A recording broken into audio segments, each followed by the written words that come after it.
on, everybody? This is Brandon down at Snake River Fly. Got another fly tying tutorial for you. This one is called the Craw peeler, or just the peeler.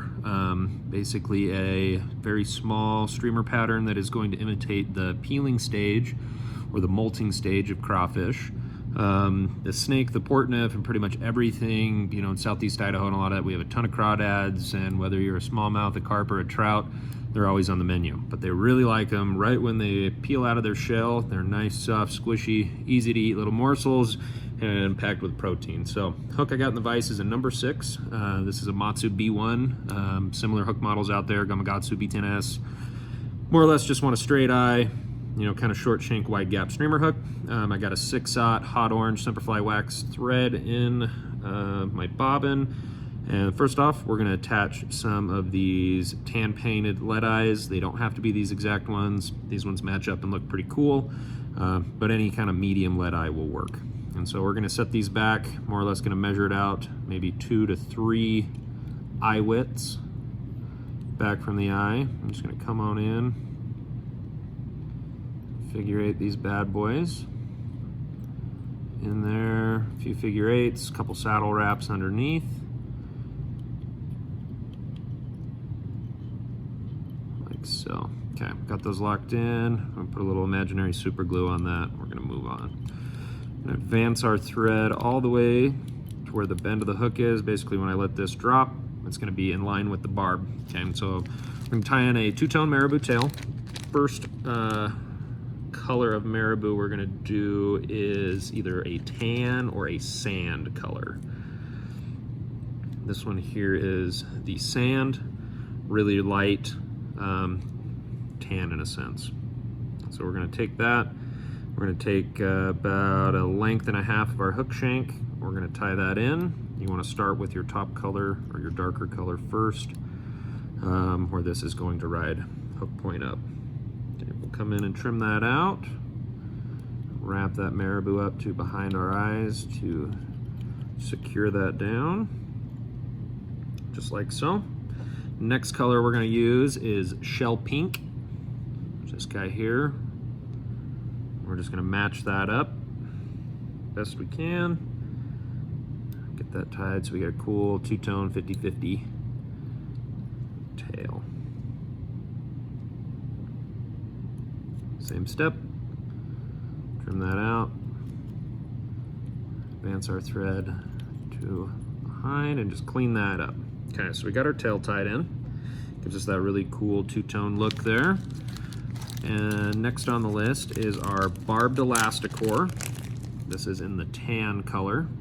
This makes for spinning up bodies really easy. You can pull it tight and get it to, you know, it has some, hence the elasticore. It has a lot of stretch, but it's got, you know, enough bulk. This acts as a little bit of a prop to kind of help build some body in there, but more or less gives you the perfect shine and color for that craw that's, you know, kind of building back that exoskeleton.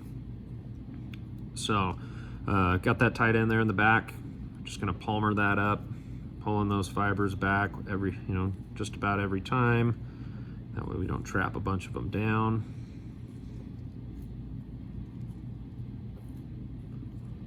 Like so.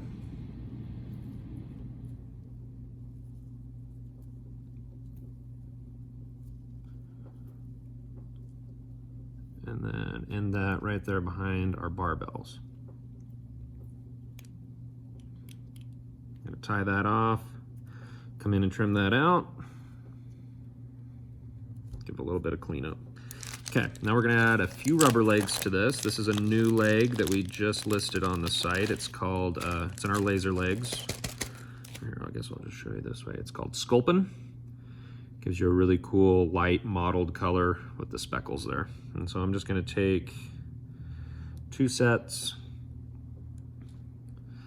off the tab. I'm gonna fold that in half. I'm gonna cut it, and we're only gonna use 1/2 of that. So you can get 2 flies out of this one set. I'll lay those in on my side here. A few securing wraps just to kind of hold them in place. Reposition. Use our handy dandy Renzetti. Pull those legs to the other side and lock those in. just like so. And then I like to come in and cut these legs to length just where they just barely kind of go past the bend of the hook in a sense. Just got those two little legs coming off that side. Okay, and then the last step, we're gonna form a dubbing loop here. Just behind the eyes. We're gonna now advance our thread all the way up to the eye. Put in your favorite dubbing spinner. And then we're gonna come in with some of our shrimp zero gravity to build the head on this.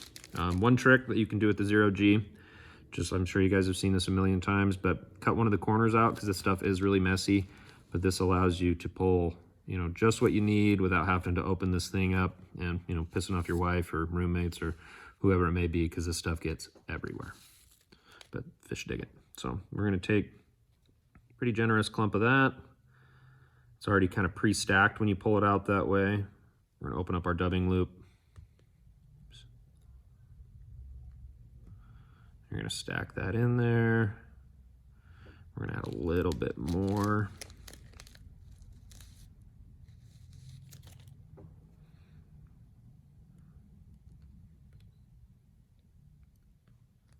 And they're like so. So we got this nice loop here. Go ahead and spin that up. Like so. Just get it nice and tight. Come in with your brush. I'm just gonna pick that out a little bit, get any of those fibers that we trapped. Okay, and so now pull that material all kind of back to one side there. I'm gonna start wrapping that. A couple wraps behind the eyes here, and then we're gonna come up and under, or come up and over,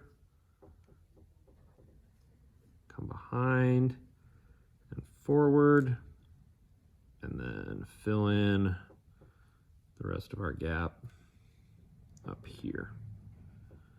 Get to the front, a couple loose wraps behind, and then in front, trim that out, and then we can pull those fibers back and create a little nose on this guy and just kind of clean it up. All right, then we can whip finish our bug.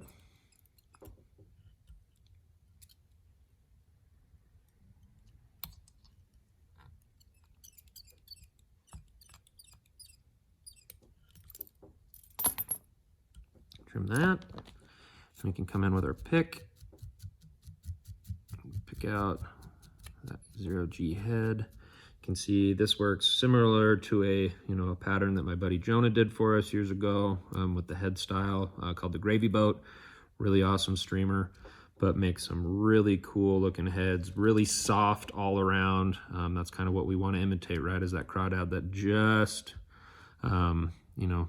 shed that shell off and is sitting there vulnerable, easy pickings, right? So that there is the peeling craw. Like I said, smallmouth, trout, carp, you name it. If there's crawdads in the system, they're gonna eat it. In our system, we have so many different species, and there's so many that you have crawdads, molting at all times of the year. They can molt up to 12 times a year, so it's always going on. So awesome one to put in your box if you do fish the snake, Portnoy or anything like that. Like always, we really appreciate you guys watching. If you haven't, we'd love it if you'd subscribe to our channel, give it a thumbs up and all that good jazz, and happy time.